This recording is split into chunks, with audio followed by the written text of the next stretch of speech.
आता on high priority प्रत्येक भारतीय सुरक्षित आहे, जो बाहेर आहे कुठल्या दुसऱ्या राज्यात आहे ते सगळं कोऑर्डिनेशन पहिलं केलं पाहिजे। आणि जो काय पक्षाचा निर्णय असेल, आता आमदारांचं माझं काही वैयक्तिक बोलणं झालेलं आहे, त्याच्यामुळे उत्तमजी काय बोलले याची मला माहिती नाही, पण जे काय कोऑर्डिनेशन असेल ते पुढच्या काही दिवसामध्ये जसं ह्या सगळा क्रायसिस संपेल त्याच्यानंतरच चर्चा होईल। खासदारांची काय भूमिका आहे तुमच्यासोबत? आम्ही सगळे एकच आहोत, आम्ही सगळे 8 खासदार टचवूड, आमचं कामही चाललंय, आमची टीमही चांगली आहे आणि एक हाय परफॉर्मिंग टीम म्हणून आमच्याकडे बघितलं जातं दिल्लीमध्ये।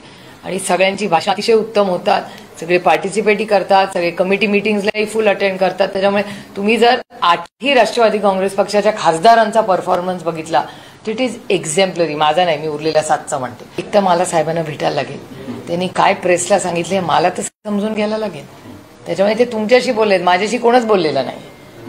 त्याच्यामुळे आता माझी आणि त्यांची भेट जेव्हा होईल, कारण का ते आता बारामतीला गेलेत, मी इथे, मी मुंबईला जाणार, मग मी बँगलोरला जाणार, आमची इन्कम टॅक्सची कमिटी मीटिंग चालली आहे, 1 नेशन 1 इलेक्शनची मीटिंग देहरादूनला चालली आहे। त्यामुळे हे 1 नेशन 1 इलेक्शन आणि इन्कम टॅक्सचं एवढं काम चाललंय देशपातळीवर, प्लस हे युद्ध, प्लस मुलांचं काही कोऑर्डिनेशन सगळ्यात। त्यामुळे हे सगळं जेव्हा होईल, जेव्हा माझी आणि आदरणीय पवारसाहेब, माननीय जयंतराव या सगळ्यांची भेट होईल, त्या भेटीनंतरच काहीतरी चर्चा। साहेबांचे बोलण्यात असं एक जाणवलं की दोघांनी एकत्र, म्हणजे तुम्ही आणि दादांनी एकत्र बसून हा निर्णय घ्यावा, असं एक आम्हाला एक ध्वनीत झालं, तर दोन्ही एकत्र बसणार अश्विनी वैष्णव नाही, आता तेही मुंबईला गेले, त्यांची काहीतरी हाय अलर्ट झाले मुंबईमध्ये, त्याच्यासाठी त्यांनाही मुंबईला कुठल्या तरी मीटिंगला जायला लागलं। त्यामुळे पुढचे काही दिवस मी म्हणले बघितलं, देश पहिला, मग राज्य, मग पक्ष आणि मग कुटुंब। त्याच्यामुळे आताही देशाची वेळ आहे। अमित शहाच्या पक्षामध्ये सुप्रिया सुळे जाणार आहेत का? अमित शहाच्या पक्षाचं खाली नेतृत्वात, त्याच्या खाली माननीय पवार साहेब या त्यांच्या टोलेजंग नेतृत्वानं काम करावं का? हा अमित शहाचा पक्ष आहे, अजित पवारचा पक्ष नाहीये, हा एकनाथ शिंदेचा पक्ष नाहीये, तो अमित शहाचा पक्ष आहे। यांच्या नेतृत्वाखाली आम्ही काम नाही करणार। अमित शहाच्या, आमच्या पक्षाची भूमिका आहे, आमच्या कार्यकर्त्याची भूमिका आहे, राजकारण सोडू, आम्ही बाजूला जाऊ, वाट बघू, प्रत्येकाला संधी मिळते, पण अमित शहाच्या नेतृत्वाखाली सुप्रिया सुळेजी काम करणार का, किंवा पवार साहेब ते नेतृत्व स्वीकारणार आहेत का, हा माझ्या पुढे प्रश्न आहे।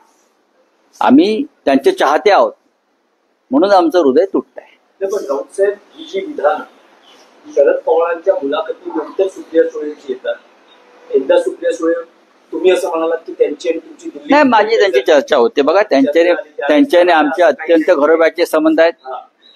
पण माझा हा प्रश्न आहे त्यांना सगळ्यांना, जो गट आहे बघा, हे तात्पुरतं वळवळ आहे, अमित शहाच्या नेतृत्वाखाली तुम्ही काम करणार आहात का, हा माझा प्रश्न आहे। देवेंद्र फडणवीस यांच्या नेतृत्वाखाली सुप्रिया सुळे काम करणार आहेत का?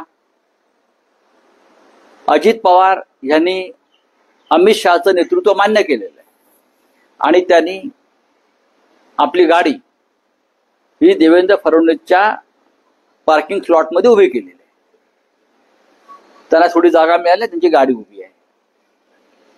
एकनाथ शिंदेंचाही तसंच आहे, आम्ही तसे नाही आहोत, म्हणजे शिवसेना तशी नाही, मी एवढं माझ्या बाबतीत सांगेन आणि उद्धवजींच्या बाबतीत सांगेन, आम्ही तसे नाही, आम्ही त्यातले नाही, कडी लावा आतली आमचे वगैरे हे धंदे आमचे नाहीत। आम्ही नाही म्हणजे